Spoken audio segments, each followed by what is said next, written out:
कल सायंकालीन हम लोग कथा में श्रवण कर रहे थे। राजा परीक्षित को श्राप मिला और श्राप क्या मिला? आज के ठीक 7वें दिन तक्षक के दंशन से तुम्हारी मृत्यु हो जाएगी। यही तो कथा कल विराम हुई थी ना।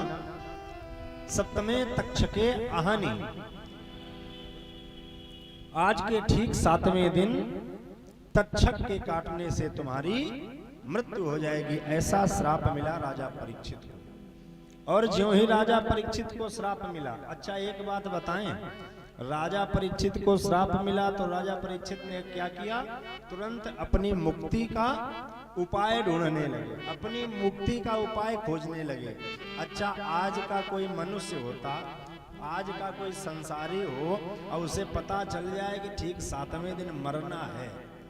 अच्छा हम आप हैं जैसे संसार के लोग और इन्हें मालूम पड़ जाए केवल इतना कि आज के ठीक 7वें दिन मर जाओगे, तो मुक्ति का उपाय ढूंढते हैं। मुक्ति का उपाय तो नारायण बड़े कम लोग ढूंढते हैं, वो तो बचने का उपाय ज्यादा ढूंढते हैं कि कैसे बच सकते हैं। बचने का उपाय ढूंढते हैं पहले कि कैसे बच सकते हैं। जैसे हो, क्योंकि मरना कोई नहीं चाहता है, मृत्यु का भय सबको है, लेकिन मरना कोई नहीं चाहता है। और मरना सबको एक न एक दिन है, मरना सबको है, पर मरना चाहता कोई नहीं है। लेकिन ज्यों ही राजा परीक्षित को ज्ञात हुआ कि हमें मरना है, तो आज राजा परीक्षित सब कुछ छोड़ करके, राजपाट सब छोड़ करके और पहुंच गए जाकर के कहां? सीधे गंगा जी के किनारे। गंगा जी के किनारे पर पहुंच गए।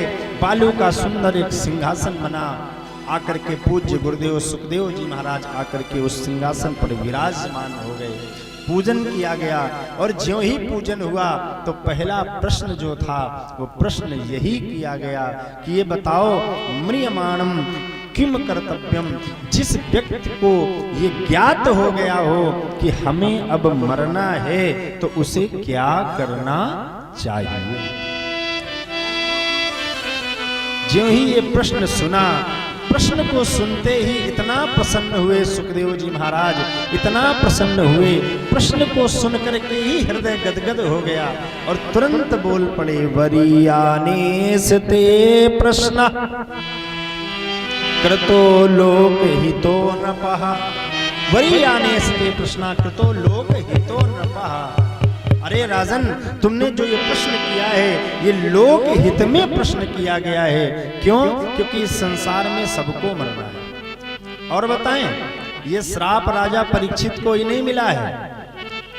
जो सोचो कि ये श्राप केवल राजा परीक्षित को मिला है, राजा परीक्षित को ये श्राप नहीं मिला है, हमको ये श्राप मिला है और आपको भी ये श्राप मिला है। क्यों?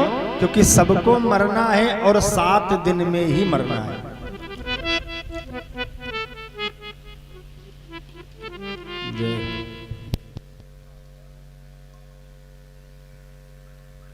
आज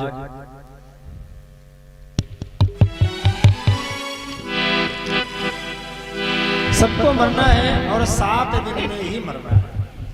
किसी को 8वें दिन नहीं मरना है। क्यों? क्योंकि दिन कितने होते हैं?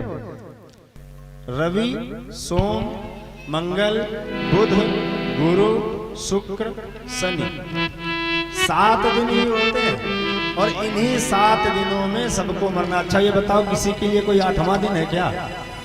किसी के लिए कोई 8वां दिन है क्या? जिनको भी मरना है ना, इन्हीं 7 दिनों में मरना है और इन 7 दिनों के अलावा किसी के लिए कोई 8वां दिन बनाया नहीं गया है।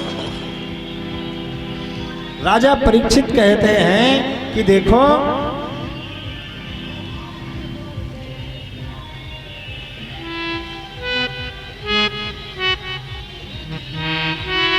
बोलो गोविंद भगवान की जय।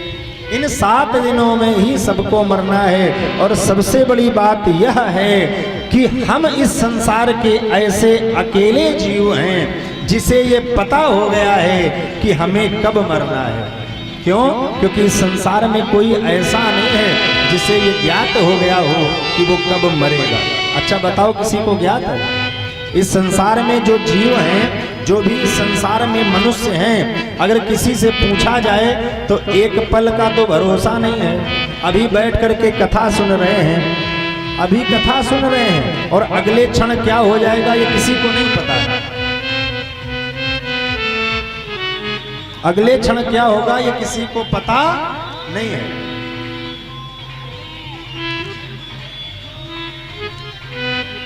गोविंद मेरो है गोपाल